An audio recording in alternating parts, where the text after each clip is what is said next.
Boa tarde novamente a ambos. Conforme já disse a todos os réus, o senhor Paulo Sérgio Nogueira de Oliveira tem direito a permanecer calado e não produzir prova contra si mesmo, uma vez que o réu não assume o compromisso de dizer a verdade. Onde o senhor reside? Brasília, Distrito Federal. A profissão do senhor? Sou oficial da reserva do Exército Brasileiro. Já foi preso ou processado alguma vez? Não, senhor Excelência. É casado? Casado. Tem filhos? 3 filhos, homens. É verdadeira a acusação que lhe é feita? Não é verdadeira.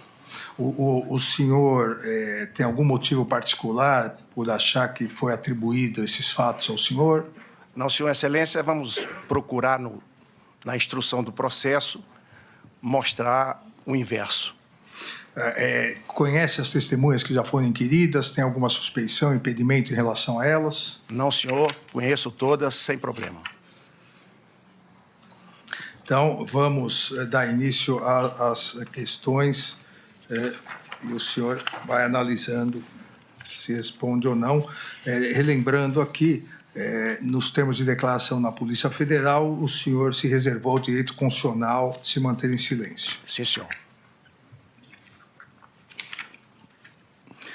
Vamos começar também para esclarecer a participação do senhor general Paulo Sérgio na reunião do dia 5 de julho de 2022. O senhor estava presente também, certo? Perfeito, certo. O senhor foi convocado pelo presidente Jair Bolsonaro. Minha primeira reunião ministerial depois que assumi o Ministério da Defesa. O senhor vinha do Comando do Exército. Comando do Exército Brasileiro, sim, senhor.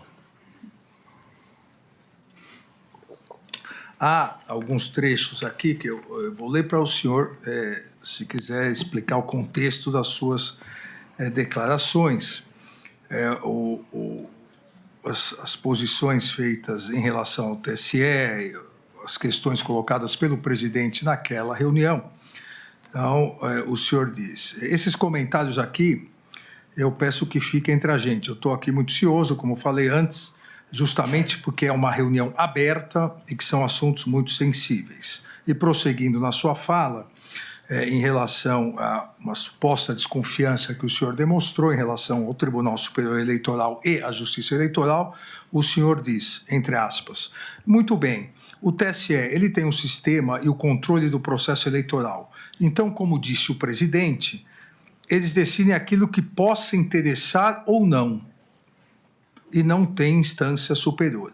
E a gente fica meio que de mãos atadas, esperando a boa vontade dele aceitar isso ou aquilo. E ainda continua,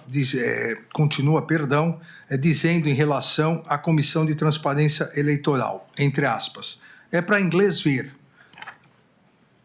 constituindo um ataque à democracia, e diz, também tudo entre aspas, vou falar aqui muito claro, senhores, a comissão é para inglês ver. Nunca essa comissão sentou numa mesa e discutiu uma proposta. É retórica, discurso, ataque à democracia. E em linguagem militar, o senhor descreve nessa reunião o que talvez fosse uma estratégia do senhor. Entre aspas, o que eu sinto nesse momento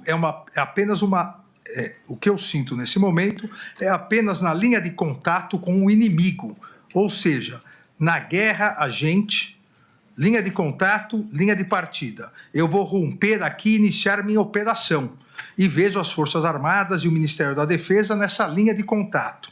Nós temos que intensificar e ajudar nesse sentido para que a gente não fique sozinho no processo. Então, eu gostaria que o senhor pudesse esclarecer essa desconfiança, dizendo que o TSE fazia ou faz o que quer, possa interessar ou não, e que é um ataque à democracia, e que o senhor estaria numa guerra contra o TSE e iria romper e iniciar a operação. E qual seria essa operação? Por favor.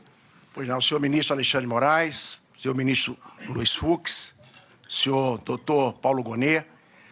Inicialmente, presidente, eu queria me desculpar publicamente por ter feito essas colocações naquele dia.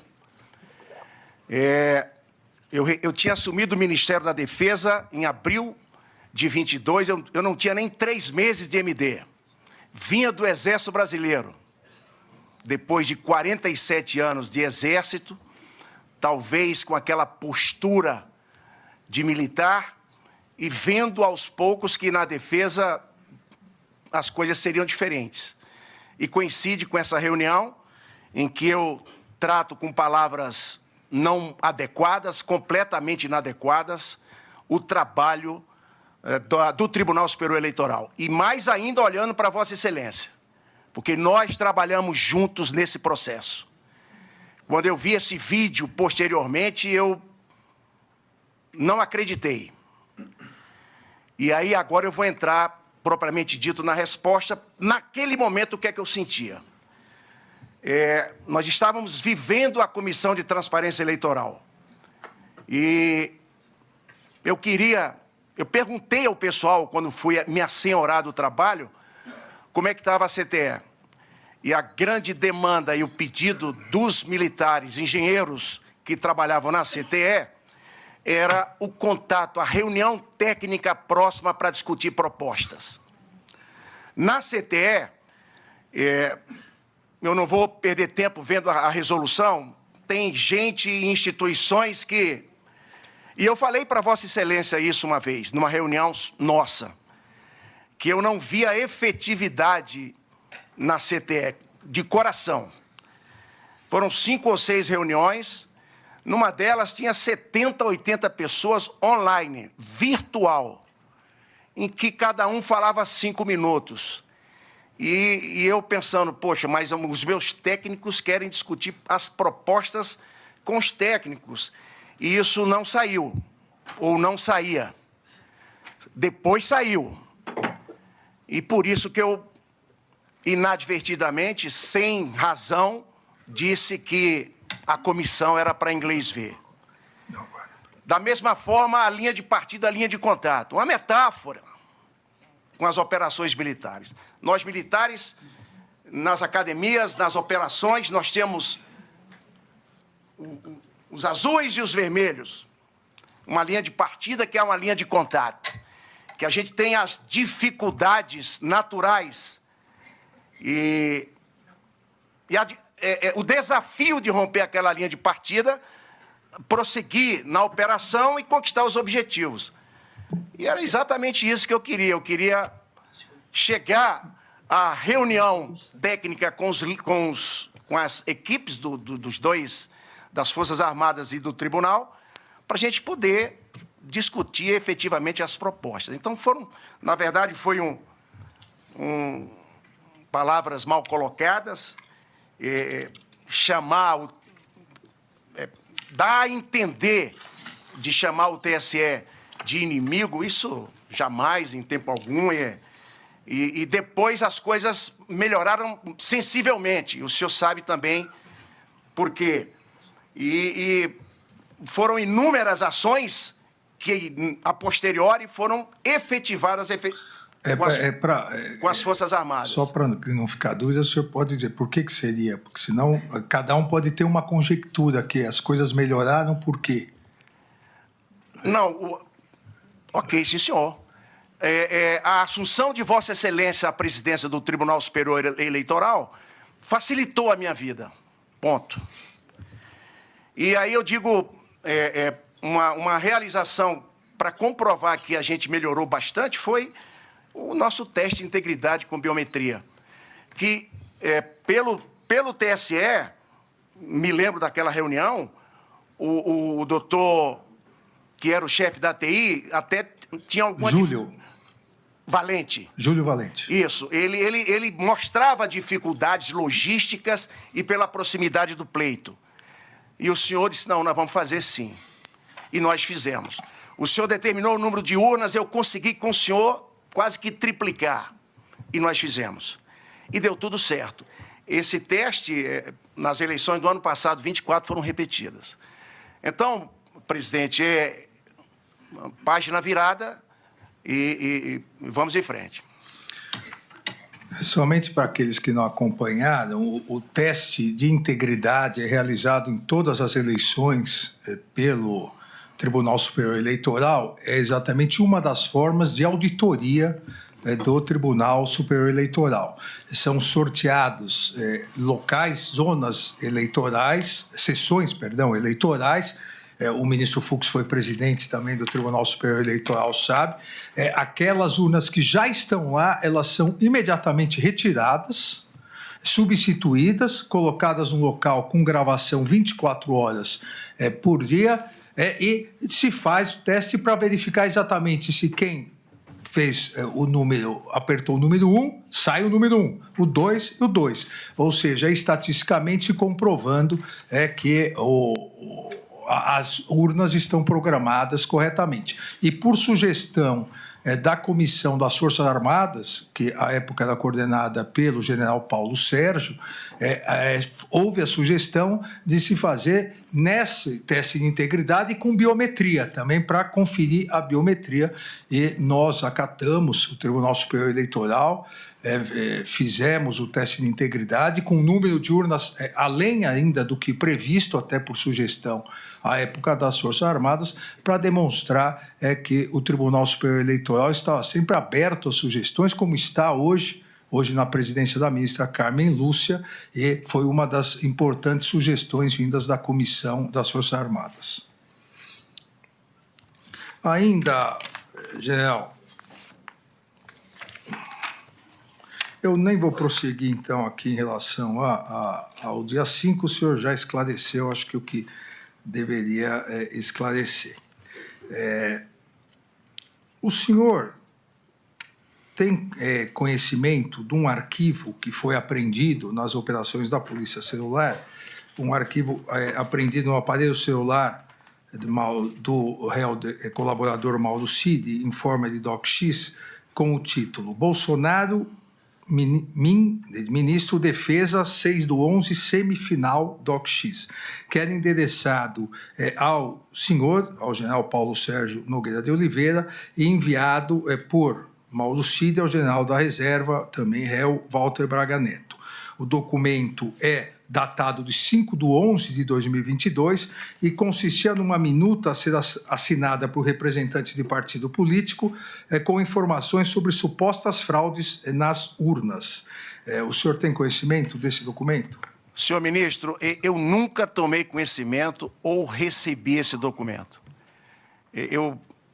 Na petição 12.100 é que eu tomei conhecimento. Eu concluí que era um texto encaminhado ao general Braga Neto e que supostamente estaria endereçado a mim e seria encaminhado por uma entidade que eu nunca tive contato. Então, simplesmente esse documento, até hoje, eu não sei do que se trata, nunca chegou às minhas mãos, e isso é o que eu tenho para falar para Vossa Excelência.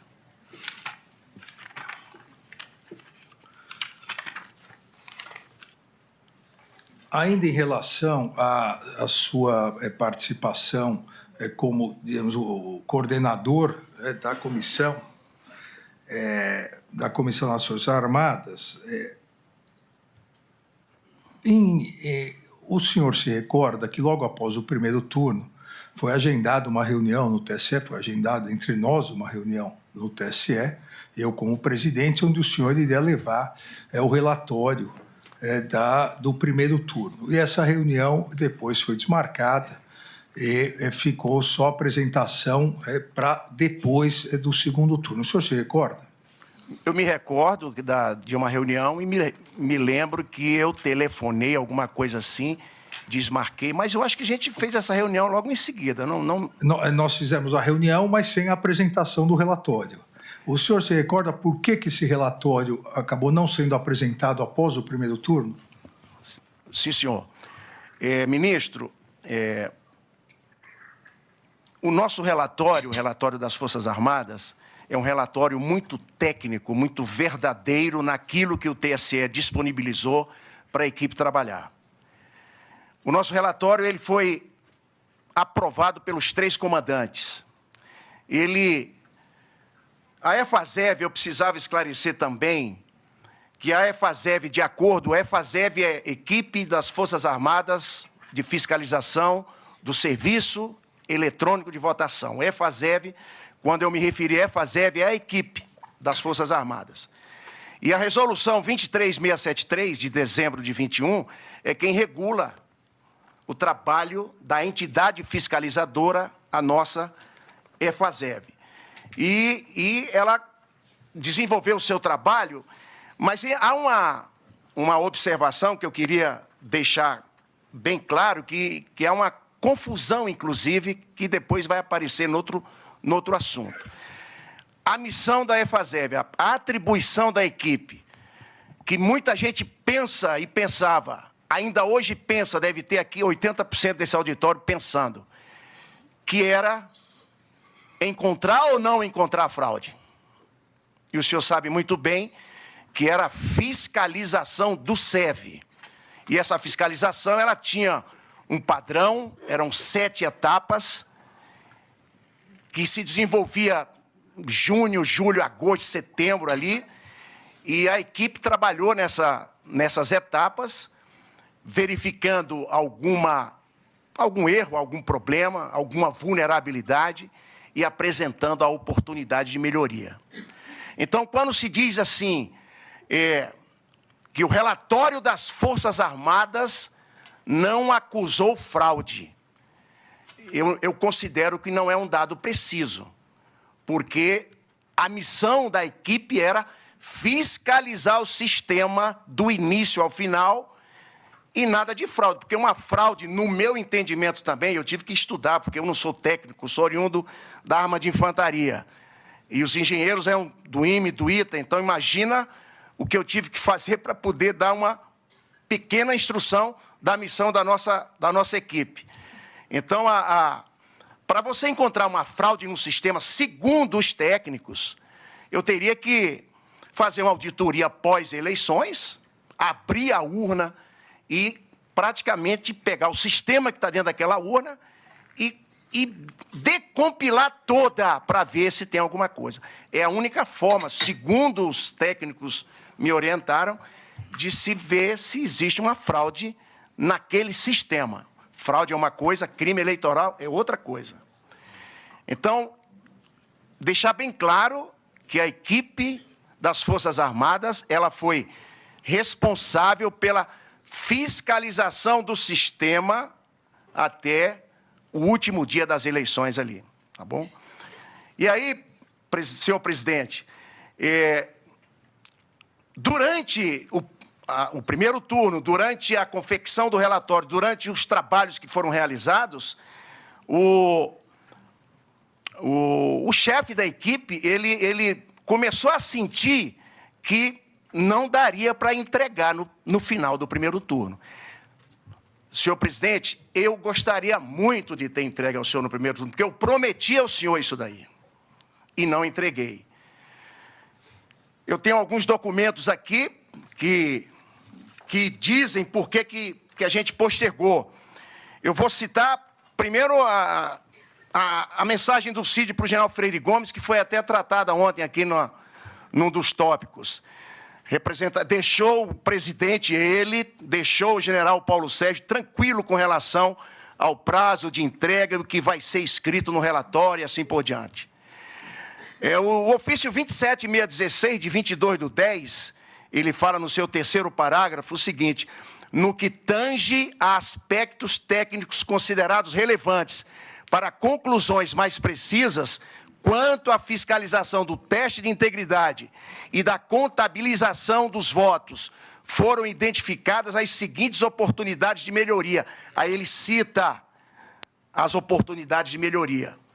E aí nós solicitamos ao TSE, via ofício, que essas oportunidades de melhoria fossem implementadas no segundo turno. Ainda como prova ou como documento que ampara a minha justificativa de não entregar ao final do primeiro turno, entregar só no final de todo o pleito, houve uma solicitação de Vossa Excelência no dia 17 de outubro que eu apresentasse em 48 horas o relatório, ou algo parecido. E isso foram 2 dias de correria para a gente responder, e a equipe técnica, eu tenho aqui uma resposta que lhe fiz, uma nota técnica que eu vou ressaltar aqui 2 parágrafos. 3, perdão. As atividades de fiscalização sempre aderentes aos limites definidos nas normas do TSE. Lá na frente, diante do exposto, a emissão de um relatório parcial, baseado em fragmentos de informação, pode resultar-se inconsistente com as conclusões finais do trabalho, razão pela qual não foi emitido. Então, isso aqui, quem assinou esse foi o coronel aviador Wagner Oliveira da Silva, da Força Aérea Brasileira, subordinado do brigadeiro Batista Júnior. Esse coronel era praticamente ali um cabeça de toda a equipe. Excepcional oficial. Mais à frente ele diz, assim sendo, convém esclarecer que devido à atual inexistência do relatório, data 19 de outubro, não procede a informação de que ocorreu uma entrega de um suposto documento a qualquer candidato.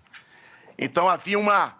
E aqui eu já corrijo até, me perdoe, meu presidente Bolsonaro, quando ele disse, o próprio almirante Garnier, hoje, que nós despachamos com ele esse relatório. Presidente, eu não despachei esse relatório com ninguém, o relatório era da comissão. Então, já faço essa correção, é um equívoco, que não houve reunião, nem eu levei o relatório para o presidente assinar. E já adianto também, muito menos, o presidente da República jamais me pressionou, seja para mandar o relatório só para o segundo turno, seja para alterar o relatório, que é o que mais me deixa de cabeça quente, é saber, pela denúncia, pelo inquérito e tudo mais, que eu havia alterado esse relatório. Esse relatório é o que o técnico assinou. A EFASEV, para os senhores conhecerem como é que era a estrutura da equipe.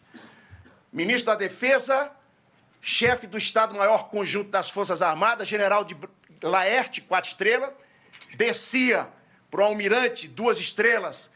O Laerte era o meu supervisor. O almirante era o executivo do supervisor. Aí vinha o coronel Nogueira, que era o chefe dos 10 engenheiros. Mais 3 da Marinha, 2 da Marinha, 4 do Exército, 3 da Aeronáutica. Eram 10 no total. E tinham os chefes de cada equipe de força. Esses chefes se reportavam aos comandantes de força. Eu, em todas as minhas reuniões, despachava e atualizava tudo o que era feito durante aquele período com a EFASEV. Tudo às claras. Então, o senhor imagina se eu tivesse que alterar um relatório desse, quantas pessoas eu iria ludibriar? E eu aprendi uma coisa lá na nossa escola-mãe, que é a Academia Militar das Agulhas Negras, para eu não esquecer, mas ser cadete é cultuar a verdade, a probidade, a responsabilidade, e falta uma: a lealdade. Então, digo isso para dizer a Vossa Excelência, talvez até já esteja adiantando alguma colocação, esse relatório, o que foi assinado foi o que foi enviado para Vossa Excelência. Agradeço, general. Então, foi assinado, foi enviado, o TSE soltou uma nota, e logo após a nota, o Ministério da Defesa soltou o que eu venho chamando aqui de uma réplica. Qual foi a motivação dessa? Também acho que é importante o senhor, se quiser, esclarecer. Esse desconhecimento, senhor presidente, da missão da EFASEV, que era de todos, quando essa nota saiu e quando o primeiro relatório saiu, e houve as mídias sociais repercutiram de forma impressionante esse relatório.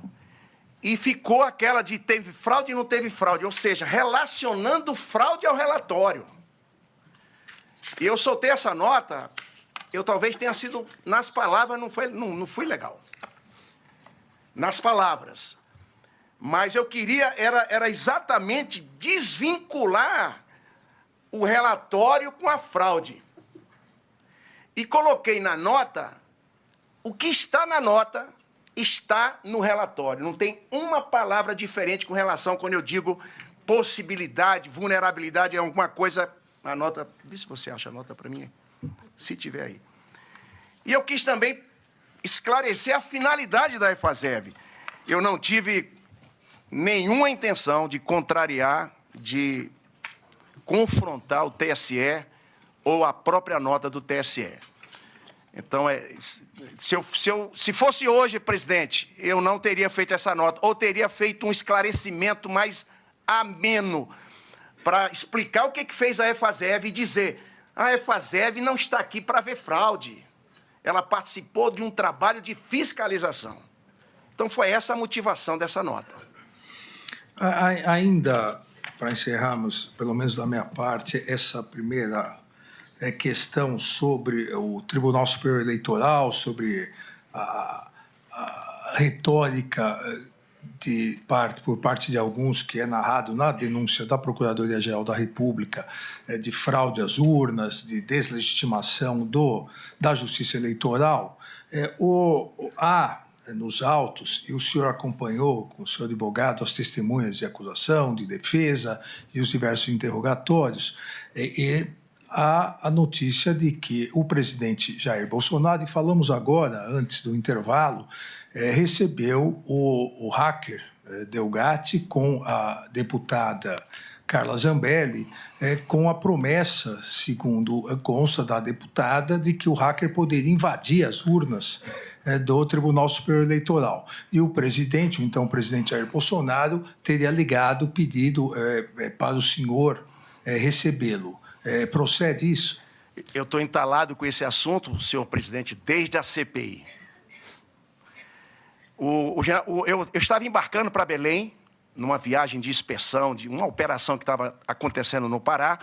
Estava taxiando quando o telefone tocou, era o presidente Bolsonaro. Paulo Sérgio, estou mandando aí com o coronel Câmara um técnico, não me falou hacker, nem tomei conhecimento, para que você dê uma conversa e veja o que é que ele tem para acrescentar, se é que tem alguma coisa para acrescentar. Eu liguei na mesma hora para um assessor, não me lembro quem, e disse: olha, fica aí, vai chegar o coronel Câmara com um técnico na área de TI. Ok. Quando ele chegou, o assessor perguntou quem era ali e tal, e aí já desconfiou.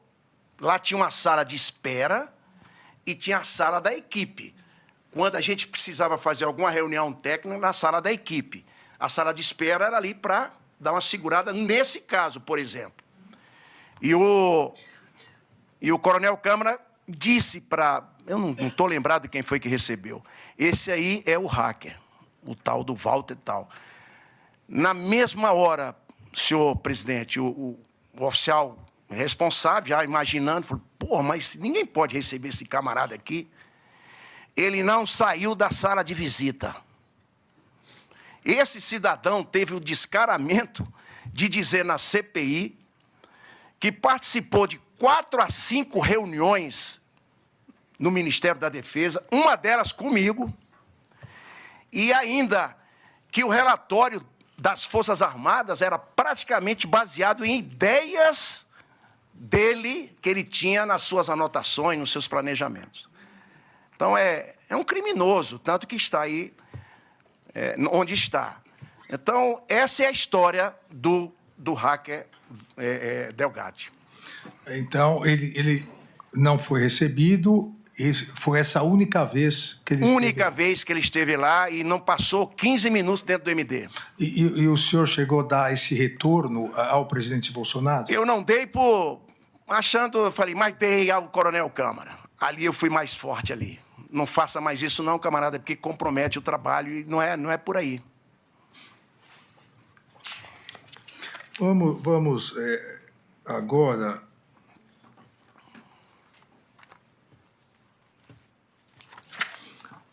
Vamos agora, general, à questão das reuniões. as duas reuniões em que o senhor participou, a reunião do dia 7 de dezembro de 2022, no Palácio do Alvorada, e a reunião do dia 14 também de dezembro, no Ministério da Defesa. Começando cronologicamente pela primeira reunião do dia 7 de dezembro, o senhor participou dessa reunião convocado pelo presidente? Sim, senhor, excelência. Quem participou dessa reunião? O presidente, eu, o comandante Freire Gomes e o almirante Garnier. Isso, faltava o Batista Júnior. Perfeito, estava viajando para Pirassununga. E qual foi o assunto e a dinâmica dessa reunião? Desde o término das eleições, presidente, com essa polarização que a gente tem no Brasil até hoje, e sempre nas conversas a gente sentia que poderia, numa manifestação mais violenta, numa perturbação da ordem, as Forças Armadas serem empregadas em GLO. Então, era comum entre mim e os comandantes de força, toda hora, olha, vocês fiquem estudando.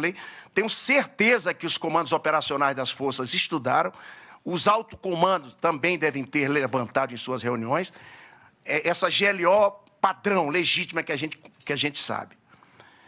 Nessa reunião, o presidente, foi uma reunião informativa realmente, foi rápida, foi simples, e que ele mostrou os considerandos, um arquivo lá cheio de considerandos, que eram ações, eventos, coisas que aconteceram no governo do presidente, que ele se sentiu de uma forma prejudicado ou injustiçado, coisa, então vinha, e eu não me recordo, por Deus, se tinha mais alguma coisa além desses considerandos. Era um estudo e que ele disse que voltaria oportunamente a tratar desse assunto, até porque o brigadeiro não estava na reunião. Pelo brigadeiro não estar na reunião, a reunião foi esvaziada e praticamente, depois que terminou a reunião, eu cheguei ao presidente, eu pessoalmente, eu acho que o Freire Gomes estava do meu lado.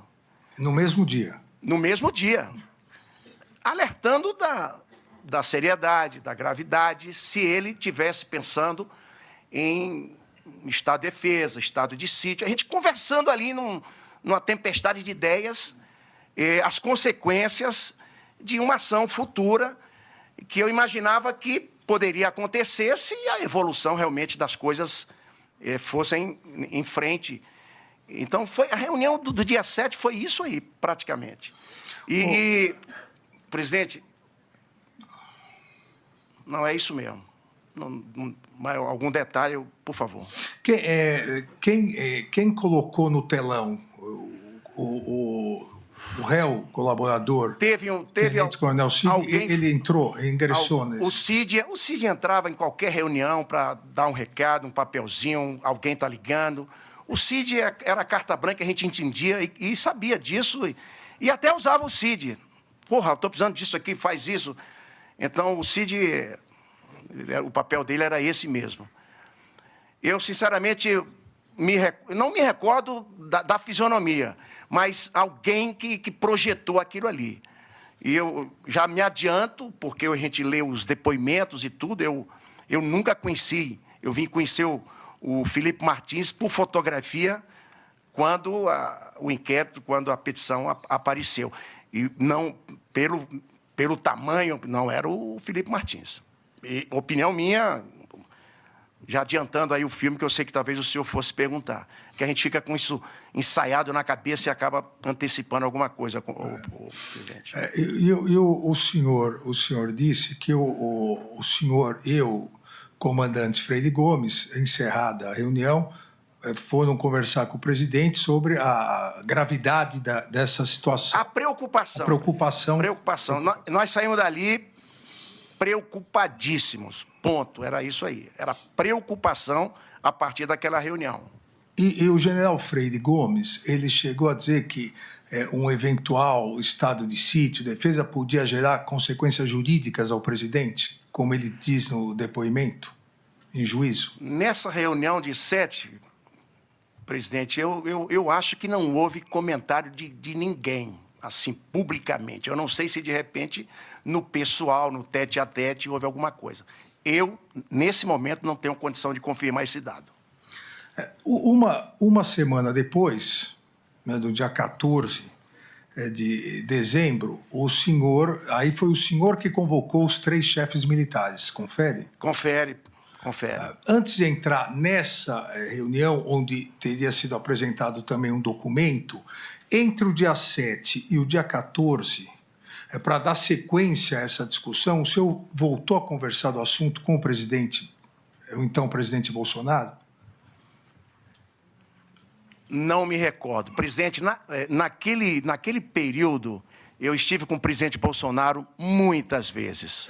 Talvez tenha sido, nos meses de novembro e dezembro, a figura mais presente. Desses 60 dias, uns 20 dias eu estive vendo o presidente. Porque o presidente, desde o início do término das eleições, eu vou fazer esse parêntese, realmente ficou abatido, ficou pesaroso, depressivo, doente, e eu me preocupei com a saúde do presidente. Eu ia para lá, o Cid dizia para a gente, porra, o presidente está ruim, quando vocês vêm para cá, ele se sente bem. Eu tratei com os 3 comandantes, falei o seguinte, vocês 3 façam uma escalinha, para um dia um vai, o outro vai, para poder conversar com o presidente, para ele melhorar o visual dele. Isso aconteceu. Então, os 3 comandantes, não sei se o Garnier lembra, faziam uma escalinha ali para conversar, jogar conversa. E ele conversava, desabafava. Os 15 primeiros dias ali do presidente foi ali quase que um velório. Depois é que ele melhorou, e aí os amigos vêm, e aí outras coisas também acontecem. Então, não sei se eu respondi, presidente. Não, sim, mas eu vou ser mais claro. Entre o dia 7 e o dia 14... Não houve nenhuma reunião, comandante. Mas o que levou o senhor a convocar essa reunião do dia 14 para discutir um assunto sequencial do assunto do dia 7? A gente acompanhou as mídias sociais, a gente acompanhou a tensão, o clima, as mensagens de grupo de WhatsApp. Eu conversava com generais, com almirantes, brigadeiros. Então, a gente tinha um termômetro daquele momento. Presidente, era sério. Então, eu digo para o senhor, de 7 a 14, como foi a reunião, 8, o Freire Gomes viajou para Fortaleza, só voltou no dia 13, inclusive com o falecimento da sua mãe. O brigadeiro Batista Júnior estava em Pirassununga, acho que ele só voltou 12, eu não tinha nem tempo de conversar. Mas eu fiquei preocupado, a partir de então, de carta ao comandante do Exército Brasileiro, mostrando que parcela da oficialidade da força, não vou dizer que estava rachada, mas uma carta daquela preocupava. Eu temia uma fissura. Até mesmo dentro dos 3 comandantes de força, eu queria uma unidade. Eu queria preservar a coesão e a nossa disciplina. A minha responsabilidade naquele momento, eu tinha que reunir de alguma forma para poder fechar consenso, fechar questão. Ali eu acho que foi a pá de cal de que não teria nada mesmo, e não teve. E a partir dali ninguém falou mais nada. No dia seguinte eu tive com o presidente, essa reunião foi iniciativa minha. A ida ao presidente foi iniciativa minha. Eu não era mensageiro do presidente para consultar A, B ou C se tinha que ter isso ou aquilo ou outro. E eu conversei, até disse, me lembro como se fosse hoje, presidente, não se fala mais isso, homem.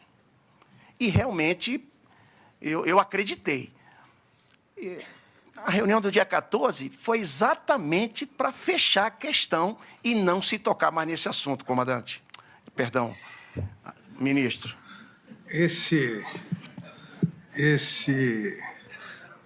Isso é um elogio. Nas redes sociais eu já recebi elogios pouco piores.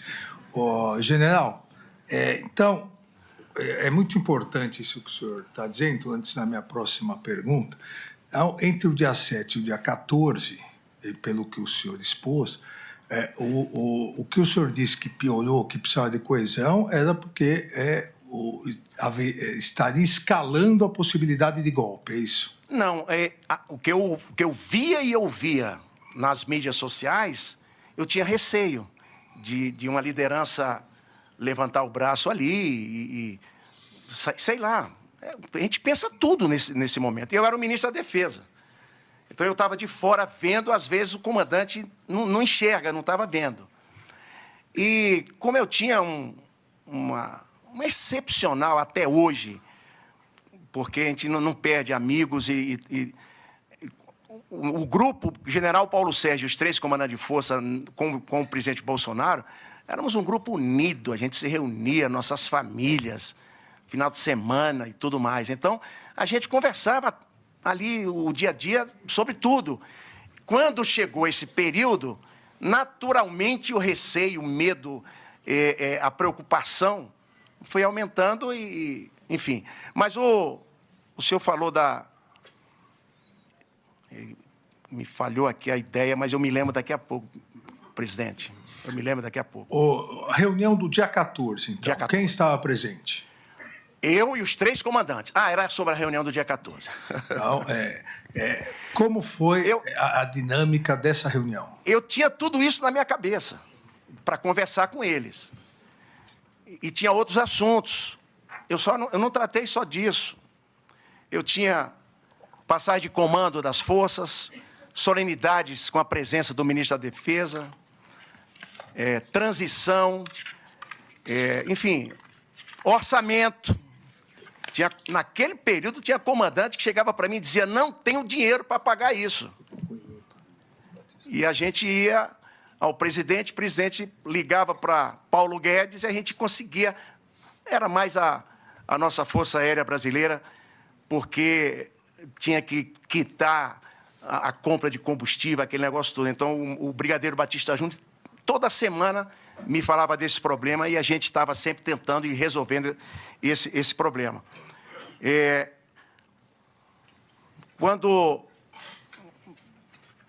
Aí vem um outro detalhe, presidente. Eu nunca tratei, nem peguei minuta para tratar com comandante de força. Nunca. Atenção, vou ver aqui, vamos acompanhar, para corrigir, Tem uns dados aí nesses depoimentos que não fecham de jeito nenhum. E eu digo isso porque eu nunca tratei de minuta de golpe com meus 3 comandantes. Eu tinha, e vivo, o senhor está vendo como é a minha mesa, né? Minha mesa de trabalho é isso aqui mesmo, é desarrumada. Então, eu tinha, nos cantões ali, cheio de anotações. E eu tinha, desde o dia que eu sentia alguma coisa que poderia, na GLO, que a gente chamava GLO legítima, minhas anotações. Quando a gente poderia escalonar, minhas anotações. Eu tinha xerox dos artigos da Constituição, cópia de trabalhos, cópia de, enfim, da Conselho de Defesa, Conselho da República. Minha parte era lotada de estudo e anotação. Eu acho que o brigadeiro Batista Júnior, Freire Gomes, não sei, pensava que eu tinha ali. E eu não me recordo realmente de ter chegado ali nessa altura do campeonato. Dia 14, e depois desse, estou falando aqui uma verdade absoluta. Eu tenho aqui um negócio para vocês lerem. De jeito nenhum. E aí, comandante, o brigadeiro chegou, perdão, o brigadeiro chegou, entrou ali, eu não me recordo do detalhamento, mas quando eu fui iniciar o assunto, ele já perdeu um pouquinho ali a estribeira dele e levantou o braço. Eu falei: o que foi? Calma, rapaz, deixa eu falar. Não, mas isso aqui, tal, eu não aceito. Ele disse que saiu. Eu perguntei aos meus assessores ali do lado de fora, alguma reunião, o brigadeiro saiu realmente. Pois, general, a gente não viu, não. De repente, ele foi no banheiro, passou um pouquinho, respirou, voltou, e ainda a gente conversou mais algumas coisas pendentes, aqueles assuntos outros que eu tratei, principalmente passagem de comando, que a gente, naquele período, estava numa dúvida cruel. O almirante citou, eu posso complementar, sobre passagem de comando. Na época, os três queriam homenagear o presidente e o ministro da Defesa. Me recordo. Pô, a gente quer passar o comando com os dois. Pô. Nós trabalhamos juntos. Por que ser diferente? E estávamos alinhados para fazer tudo ali na última semana. Aí deu problema de agenda, mudança aqui, mudança acolá. Acabaram dois fazendo depois, se eu não me engano, e só um antes do dia 31 de dezembro. Foi um outro assunto tratado naquele dia, salvo o melhor juízo. A gente reuniu outras vezes. Mas aí, o Batista Júnior saiu, o Freire Gomes eu já sabia da posição, eu conversava com o Freire Gomes todos os dias, eu sentia as agruras do Freire Gomes todos os dias, porque ele é bombardeado e, calma, vamos lá, fica quieto. Dali, ministro, fechou, não se falou mais. Ó, o ambiente ficou pesado e vamos tomar uma água aqui. E foram embora. O Garnier não falou nada também. E não se falou nesse assunto mais, ministro Alexandre Moraes. O senhor acabou de dizer, o senhor disse que assim que chegou, o brigadeiro Batista Júnior levantou a mão e disse... ele só quando eu introduzi o assunto. Exatamente. E aqui é o depoimento dele em juízo, no dia 21/5, ele disse, abre aspas, quando eu entrei, eu fui o último a chegar na reunião, o almirante Garnier estava de costas para mim, o general Paulo Sérgio de lado e o Freire Gomes de frente. Eu entrei e sentei ao lado do Garnier. Imediatamente a reunião começou e o general Paulo Sérgio disse o seguinte, trouxe aqui um documento para vocês verem. E eu confesso ao senhor que não me lembro se ele falou que é um estado de defesa ou um estado de sítio. Eu, raramente, porque eu achava que não existiam os pressupostos básicos e todo esse processo sequer para o estado de defesa. Então, o estado de sítio era uma coisa que eu não imaginava que fosse aparecer essa expressão. Ele falou assim, eu trouxe aqui um documento que é para vocês analisarem. Logicamente, com base em tudo o que estava acontecendo, eu perguntei para ele, esse documento, o documento, disse ele, estava na mesa dentro de um plástico. Falei, esse documento prevê a não assunção no dia 1º de janeiro do presidente eleito? E ele falou, sim. E aí eu falei, não admito sequer receber esse documento, não ficarei aqui, levantei, saí da sala e fui embora. Não, o senhor não se recorda... Ministro, não me recordo de ainda mais um diálogo longo desse, eu tinha que me lembrar. Podemos, oportunamente, se assim for, fazer uma cariação para a gente ver o que aconteceu ali. É que a cariação entre réu e testemunha não é muito provável. Não pode. Mas, pois não. Eu desconheço. Mas esse diálogo aí, não me recordo, presidente. Pode acreditar. O senhor teve, em algum momento, contato com a minuta do golpe? Com a chamada minuta do golpe que... Eu tive contato no dia 7 de dezembro, numa projeção de considerandos na reunião com o presidente Bolsonaro. Depois, nada de minuta de golpe. Uma última questão. O senhor disse agora que o general Freire Gomes, eu não vou lembrar exatamente o termo que o senhor disse, mas ele estava sofrendo mais pressão, o senhor disse calma. Mídias sociais. Então, exatamente aí que eu vou chegar. O senhor, nessa época, o senhor já tinha tido contato, foi só depois pelas investigações, de mensagens do general Braga Neto incentivando as mídias sociais, entre aspas, taca o pau no Freire Gomes, e depois também no BJ, como coloca. O senhor, à época, teve conhecimento disso? Tomei conhecimento na petição 12.100, quando eu vi a petição. E, ministro, eu também sofri ataques nas mídias sociais. Tem um camarada lá que botava, não podemos esquecer, eram 4 generais. Eu era lá, com esse mesmo terno cinza, todo dia ele botava lá que... Ou seja, Não foi só Freire e Batista Júnior. Não sei, Garnier tocou aqui também, que também sofreu, não sei se... Mas eu também sofri ataque das mídias sociais. Mas naquele momento o senhor não tinha conhecimento de que havia essas mensagens do general Braga Neto, Não, incentivando? senhor. Não, senhor. Só tomou conhecimento na petição 12.100. Agradeço, general. Passo a palavra ao ministro Luiz Fux. Muito obrigado, ministro Alexandre. General, no início da sua fala, logo no início, falou cores aí, falou que tinha que separar azul e vermelho, marrom e vermelho, alguma coisa você falou.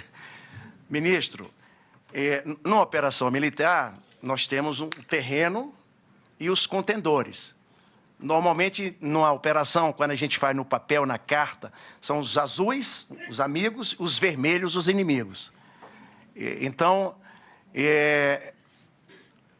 mas eu acabei... Por favor, o senhor podia repetir? Eu perdi o raciocínio. É porque no início do seu depoimento, o senhor falou que tinha que separar, se eram os marrons e os vermelhos. Ah, não, é que a linha de contato é que separa, é um rio obstáculo, é uma estrada... Eu posso auxiliar?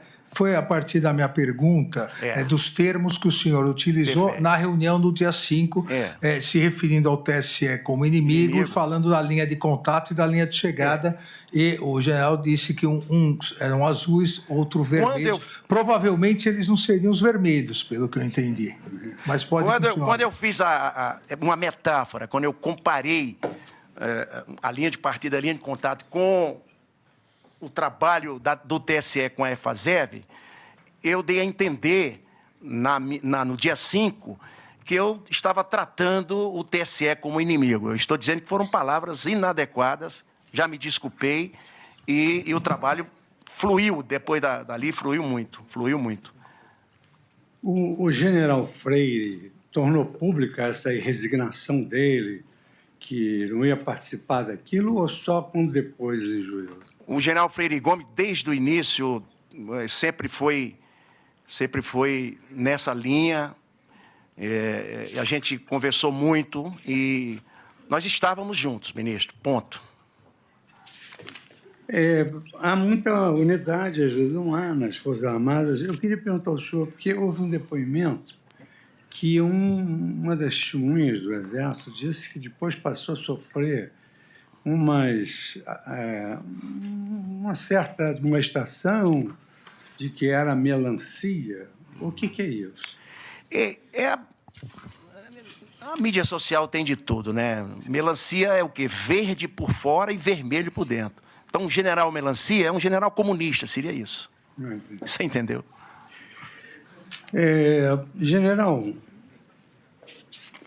a que o senhor atribui a invasão do dia 8 de janeiro? Qual foi a dinâmica disso? Quer dizer, 8 de janeiro, o povo lá que estava nos quartéis, eu também não sei se vieram de fora. Ministro, eu não acompanhei, porque não tinha nem tempo para isso, de ver o que acontecia em frente ao QG. Acompanhava quando chegava em casa e via televisão, nunca pisei ali, e via uma manifestação pacífica, ordeira. Mas o motivo não era legal. Isso foi passando e me recordo bem que ali no final do ano ela retraiu bastante, na entrada do ano também, primeira semana, bastante, até o ministro Torres falou sobre isso, com fotografias, ele citou hoje, e de repente deu naquilo. Eu não tenho detalhe de como aquilo aconteceu. Agora, ministro, de coração também, aquilo ali não é golpe, para mim, em lugar nenhum. Mas houve alguma ordem não houve ordem de ninguém. Das Forças Armadas? Que eu saiba, nem de ninguém. E se fosse, eu saberia. Talvez eu seja uma pessoa conhecida e hoje pública, por conta até do cargo, por eu ter tido, eu diria, uma dezena de turmas de formação, que foram meus cadetes lá na Academia Militar, que hoje são esses coronéis daí da carta. Os coronéis da carta. Tem uma mensagem entre dois coronéis que diz assim: por lealdade, vamos mostrar essa carta ao GPS. O pessoal me chama de GPS, ministro. General Paulo Sérgio, GPS. Aí, não tomei conhecimento, só no dia da carta. Queria que tivesse me mostrado essa carta, porque eu cortava o mal ali pela raiz e resolvia aquele problema, e não via hoje companheiros no banco dos réus por conta de uma indisciplina boba, que ele sabia que não ia dar em nada. Então, para mim, foi uma manifestação, estava organizada, eu me lembro das imagens, e aí vamos especular também, e eu vou dar a minha opinião. Vi muitas imagens de pessoas, muito antes da manifestação chegar na Praça dos Três Poderes, nos prédios, até quebrando, pelo menos, salvo o melhor juízo. E, de repente, transformou-se naquela batalha campal ali. Inadmissível, realmente, mas foi uma baderna para mim. Para mim foi uma manifestação pacífica que acabou em baderna. Na minha humilde opinião, jamais tentativa de golpe de Estado. Senhor presidente, satisfeito. Só queria saber dos fatos, não da categorização que o depoente faz dos fatos. Só quer saber dos fatos. Como é que houve essa erupção desse movimento? Agradeço, ministro Fux. Passo a palavra ao procurador-geral. Nenhuma pergunta, ministro. Passo a palavra aos advogados do réu colaborador. Sem perguntas, ministro. Obrigado. Eu passo a palavra, então, ao advogado do doutor Paulo Sérgio, doutor André Farias. Obrigado, ministro.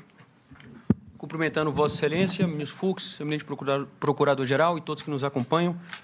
Recebo meus cumprimentos. Geral, só talvez para esclarecer alguns pontos aqui que me parecem relevantes, porque consta da denúncia que essa reunião do dia 14 de dezembro, o senhor ela foi realizada... Vai me perguntar sobre a reunião, cara? Isso, para o senhor esclarecer. Para o senhor esclarecer.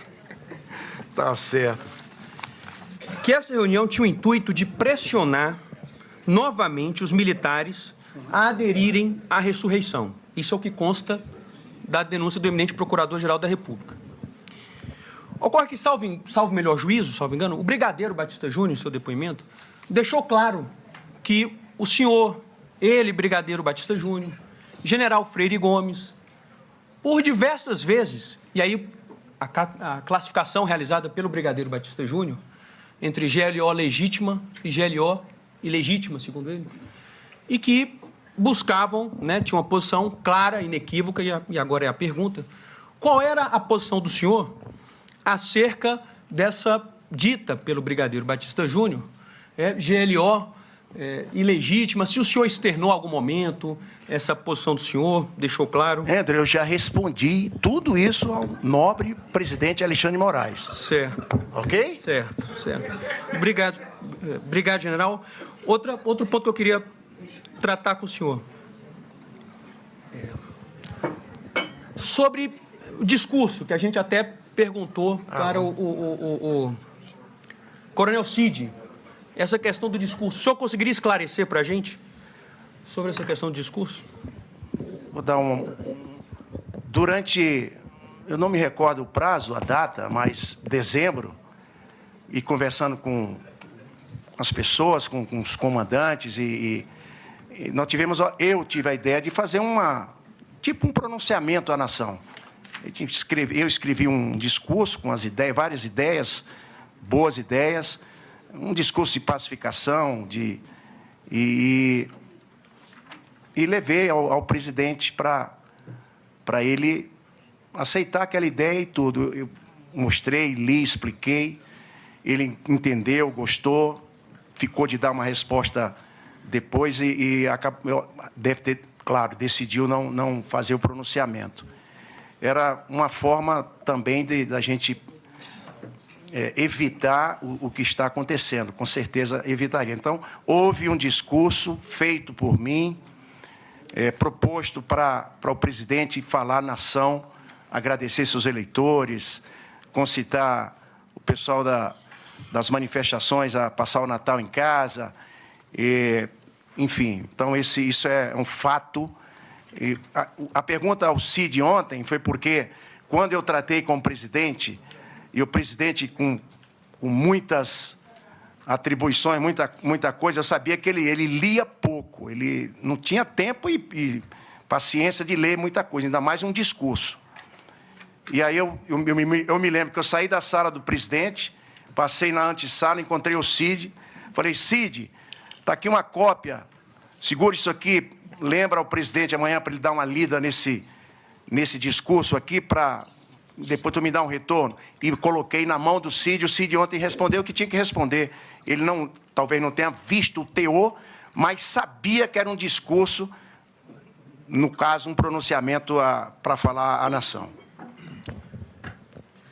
General, acerca do perfil do senhor, o senhor poderia esclarecer? Nesse período, foram puxar algumas coisas de redes sociais, etc. O senhor conseguiria esclarecer essa questão? É só até bom para encerrar, ministro, para mostrar como eu me aquetei depois que assumi o comando do Exército. Eu abri um Twitter na época, quando saí general de Exército, em 2018, hoje X, e unicamente para divulgar as atividades do Comando Militar do Norte, lá em Belém, no Amapá, etc.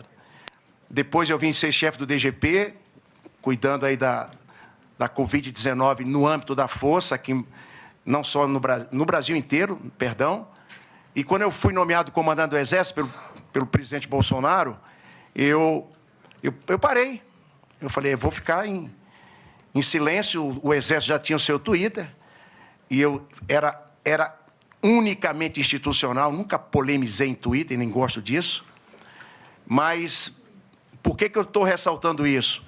Que até hoje, 4 anos se passaram e em nenhum momento, como comandante do Exército, como ministro da Defesa, hoje na inatividade, nunca mais eu dei um bom dia, porque o assunto, o que a gente está conversando aqui, para mostrar, nunca fiz uma crítica a quem quer que seja, um tribunal que seja. Se tivesse uma característica diferente, eu era um tuiteiro de marca maior.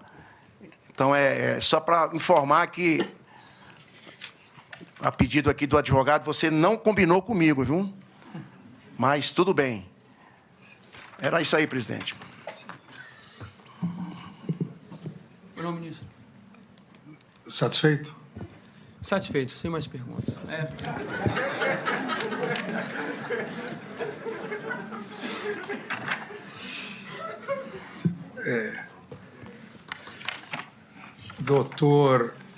Doutor Paulo Renato. Sem perguntas, excelência. Doutor Demóstenes Torres. Não, excelência. Doutor Elmar Novak. Sem perguntas, excelência.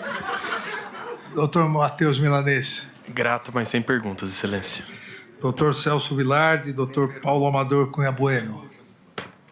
Doutor Rodrigo Dalacqua. Então, agradeço ao doutor Andreu Farias, ao general Paulo Sérgio.